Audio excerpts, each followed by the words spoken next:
ETF index mutual funds నేర్చుకుని stock మార్కెట్లో రాణించాలనుకుంటున్నారా? వెంటనే ఈ నెంబర్కి కాల్ చేయండి. నమస్తే రామ్ గారు. నమస్తే అండి. సో జీవితంలో గాయాలు తగలకుండా ఏ మనిషి కూడా ఉండరండి. కానీ కొందరికి మితిమీరి తగులుతూ ఉంటాయి, ఓవర్ అయిపోతూ ఉంటాయి. ఈ రోజు ఈ కష్టం పోయింది అంటే రేపు ఇంకో కష్టం రెడీగా ఉంటుంది. నిజంగా అలాంటి సిచ్యువేషన్స్ ని తట్టుకోవాలి అంటే దేవుడు చాలా శక్తిని ఇవ్వాలేమో అనిపిస్తుంది. సో నిజంగా లైఫ్ లో గాయాలు అనేది తగులుతూ ఉంటాయి, ఎలా వాటిని తట్టుకోవాలి అంటారు? గాయాలు తగులుతూ ఉంటాయి, అందరికీ తగులుతూ ఉంటాయి. Yes, కాకపోతే అందరూ ఏంటంటే నాకే ఎందుకు ప్రతిసారి ఇలా అవుతుంది అని ఒకటి అనుకుంటుంటారు. ఆ నోషన్ తప్పు. ప్రతి ఒక్కరికి ప్రాబ్లమ్స్ ఉన్నాయి, ఎవరి ప్రాబ్లమ్స్ వాళ్ళకే ఎక్కువ.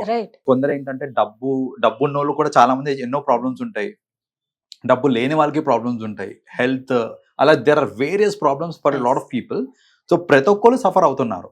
అయితే ఇక్కడ ఈ గాయాలని ఎలా తట్టుకోవాలి అనే ఒక క్వశ్చన్ వచ్చినప్పుడు ఇట్ ఈస్ ఆల్ అబౌట్, దీనికి ఒక సింపుల్ సొల్యూషన్ అండి. It is all about mind set. మన మైండ్ సెట్ కనుక పాజిటివ్గా ఉంది అని అంటే మీకు తగిలే దెబ్బలు ఏవైతే ఉన్నాయో ఇవన్నీ కూడా ఒక లెర్నింగ్ లెసన్ కింద మనం తీసుకోవచ్చు. So at the end of the day we have to take, మనకి ఎన్ని నెగటివ్స్ ఎదురొస్తున్నా సరే అది మన మంచికే అని అనుకోవాలి ఫస్ట్ ఆఫ్ ఆల్.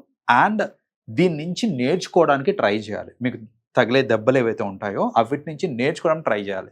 మనం నేర్చుకుంటూ ఉన్నాం అనుకోండి, ఈవెన్చువల్లీ ఏమవుతుందంటే ఇవన్నీ మనకు ఒక లెసన్స్ లాగా అనమాట, లైఫ్ లెసన్స్ లాగా. Ultimately there will come one day, ఆ రోజు మీరు అవుట్ షైన్ అవుతారు. మీరు పడ్డ ఈ కష్టం ఇవన్నీ ఏవైతే ఉన్నాయో ఖచ్చితంగా దానికి ఫలితం కనిపిస్తుంది మీకు. మీరు గనక ఈ దెబ్బల్ని తట్టుకోవడం మానేసి ఇంకా మీరు కుంగిపోవడం ఇలాంటి స్టార్ట్ చేశారనుకోండి, you will not see the success. తట్టుకోవడం ఇంపార్టెంట్, తట్టుకొని ముందుకెళ్ళడం అనేది ఇంపార్టెంట్ మనకి. సో మెనీ ఎగ్జాంపుల్స్ ఉంటాయండి. ఇన్ దిస్ కేస్ చెప్పాలంటే there are lot of examples. Like ఇప్పుడు ఎంతో మంది ఫిల్మ్ యాక్టర్స్ చూడండి, వాళ్ళు స్ట్రగుల్ స్టేజ్ లో ఎన్ని ఇయర్స్ స్ట్రగుల్ చేస్తున్నారు వాళ్ళు. సో ఆ స్ట్రగుల్ మొత్తానికి one fine day they will get the pay back. Raviteja ఎన్ని ఇయర్స్ నుంచి చేస్తే హీరోగా సెట్ అయిపోయాడు. ఆ కన్సిస్టెంట్ ఎఫర్ట్ అనేది ఇంపార్టెంట్. అలా ఎంతో మంది ఆర్టిస్టులు ఉన్నారు, చాలా మంది ఉన్నారు. ఫిల్మ్ ఆర్టిస్టులే కాదు, బిజినెస్ పీపుల్ కానివ్వండి, ఎవరన్నా కానివ్వండి. ఇట్ ఈస్ ఆల్ అబౌట్ ఆ దెబ్బలు తగులుతూ ఉంటాయి, తింటూ ఉండాలి అండ్ తట్టుకోవాలి. తట్టుకొని ఇది మన మంచికే అని అనుకొని ముందుకు వెళ్ళాలి. అలా కనుక వెళ్ళగలిగారంటే obviously will get to see that result అనమాట. సో ఇక్కడ లైక్ వీ కెన్ హ్యావ్, అంటే ఇప్పుడు ఈ దెబ్బలన్నీ మన మంచికే అని అనుకోవడానికి ఒక చిన్న ఎగ్జాంపుల్ చెప్తానండి మీకు. ఒక రాజు ఇంకా మంత్రి వాళ్ళు వేటకి వెళ్తారు అడవికి. వేటకి వెళ్ళిన తర్వాత అక్కడ వేటాడేటప్పుడు ఆ కత్తి రాజు బొటన్ వేలుకి తగిలి బొటన్ వేలు కట్టయిపోతుంది. రాజు బొటన్ వేలు కట్టే అతను బాధపడుతుంటే మంత్రి ఊరుకోండి సార్, ఏం కాదు, మన మంచికే అని అంటాడు. ఈయన కోపం వస్తుంది, నా బొటన్ వేలు పోయింది అని అంటే మన మంచికే అంటావా నువ్వు అనేసి ఆయనకి కోపం వచ్చి మళ్ళీ వెనక్కి కింగ్డమ్కి వెనక్కి వచ్చిన తర్వాత అతన్ని జైల్లో వేసేస్తారు. జైల్లో వేస్తారు. ఆయన ఫస్ట్ ఎయిడ్ ఏదో తీసుకోవాలో అంతా తీసేసుకుంటారు. నెక్స్ట్ డే మళ్ళీ వెళ్తాడు ఆయన వేటకి. ఈసారి వెళ్ళినప్పుడు వేటకి వెళ్ళినప్పుడు అక్కడ ట్రైబల్స్ ఎవరైతే ఉంటారో రాజుని క్యాప్చర్ చేస్తారు అనమాట. క్యాప్చర్ చేసి వాళ్ళ కులదేవతకి బలి ఇద్దాం అనేసి చెట్టుకు కట్టేసి ఆ చేయాల్సిన పూజలు అన్ని చేసేసి కరెక్ట్గా బలిచ్చేక ముందు వాళ్ళు చూస్తారు బొటన్ వేలు లేదని చూసి, నీ బాడీ పార్ట్స్ మొత్తం కంప్లీట్గా లేవు కదా, సో బలిదానానికి ఎలిజిబుల్ కాదు అని చెప్పి వదిలేస్తారు ఆయనని. ఆయనను వదిలేస్తే ఆయన హ్యాపీ ఫీల్ అయ్యి వెనక్కి వస్తారు, కింగ్డమ్కి వస్తారు. వచ్చిన తర్వాత మంత్రిని జైలు నుంచి బయటికి తీసుకొస్తారు. తీసుకొచ్చి మీరు నిన్న అన్నారు కదా లైక్ ఏది జరిగినా మన మంచికి అని, బొటన్ వేలు పోయింది అని నిన్న చాలా బాధపడ్డాను నేను, కానీ ఈ రోజు నాకు ఆ బొటన్ వేలు లేదు కాబట్టి బతికి బయటపడ్డాను నేను. సో అది జరిగింది నా మంచికే, కానీ నాకు ఇక్కడ ఒక చిన్న డౌట్ అండి అనేసి మంత్రిని ఒక క్వశ్చన్ అడుగుతారు. ఏమనంటే, నాకంటే సరే బొటన్ వేలు పోయింది కాబట్టి అది నా మంచికి జరిగింది, అంత బాగానే ఉంది.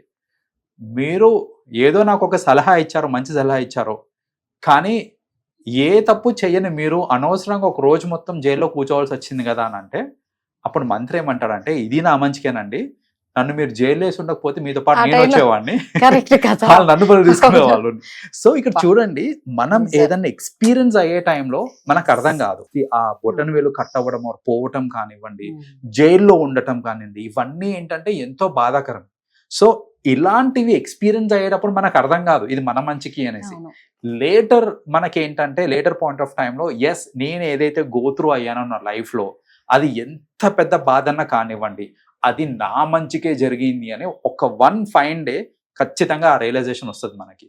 సో ఈ స్టోరీ తోటి మనకు అర్థమైంది ఏంటంటే, మనకి ఎన్నో అడ్డంకులు వస్తూ ఉంటాయి, ఎన్నో దెబ్బలు తగులుతూ ఉంటాయి. బట్ ఇవన్నిటిని తట్టుకొని ఒక పాజిటివ్ మైండ్ సెట్ పెట్టుకొని ఇదంతా నా మంచికే అని ఆలోచించుకుంటూ మీరు ముందుకెళ్లారనుకోండి, ఈ దెబ్బలు తట్టుకునే శక్తి ఉంటుంది అండ్ మనకు ఒక పర్పస్ కనిపిస్తుంది. ఎందుకయ్యా నాకే పద్దాకేలా అవుతుంది అనే థాట్ లో ఉన్నారనుకోండి, మీకు ఆ పాజిటివ్ మైండ్ సెట్ రాదు. అది రాలేదు అని అంటే సక్సెస్ అవ్వలేరు మీరు.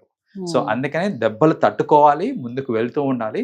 That is when 1 fine day success మీ సొంతం. అందుకే అంటారు చూడండి, మామూలుగా ఏదో చిన్నదాంతో పోయిందిలే, పెద్దది ఏదో జరుగుతుందేమో. It is all about the way you look at. ఇప్పుడు కొందరు ఏంటంటే పొద్దున్న ఇట్లా వెళ్తూ ఏదో యాక్సిడెంట్ అవుద్ది, దెబ్బలు తగులుతాయి. దెబ్బలు తగిలినప్పుడు పొద్దున్న లేసి ఎవరి మొహం చూసాను, నాకు ఇలా అయింది అని అనుకుంటారు. అరే నువ్వు ఎవరి మొహం చూసావో, నువ్వు బతికి బయటపడ్డావు అని అనుకోవచ్చు కదా, చిన్నదాంతో పోయింది అని అనుకోవచ్చు. So it is all about the way you look at what happen to you. So మనం దాన్ని నెగటివ్ గా చూస్తే నెగటివ్ అయినట్టే ఉంటుంది, పాజిటివ్ గా చూస్తే you look some positive out of it అనమాట. సో ఆ పాజిటివిటీ అనేది ఉంటే ఖచ్చితంగా మన మైండ్ సెట్ కూడా సక్సెస్ వైపు తీసుకెళ్ళడానికి ట్రై చేస్తూ ఉంటుంది. నిజంగానే మీరు అన్నట్లు మైండ్ సెట్ మీద చాలా ఆధారపడి ఉంటుంది. మన స్ట్రెంగ్త్ అంతా కూడా అక్కడే ఉంటుంది. ఏది జరిగినా మన మంచికే అనుకొని చిన్నదాంతో పోయింది అనుకుంటే మాత్రం ఖచ్చితంగా మీరు ప్రతి ఒక్కరు స్ట్రాంగ్ గా ఉంటారు, హ్యాపీగా ఉంటారు. ఫస్ట్ థింగ్ ఒక మనశ్శాంతిగా ఉంటారు. సో అదే మైండ్ లో ఉండి వాళ్ళు ఏది చెయ్యాలన్నా చేయలేకపోతారండి. కరెక్ట్. థ్యాంక్ యూ అండి. వెల్కమ్.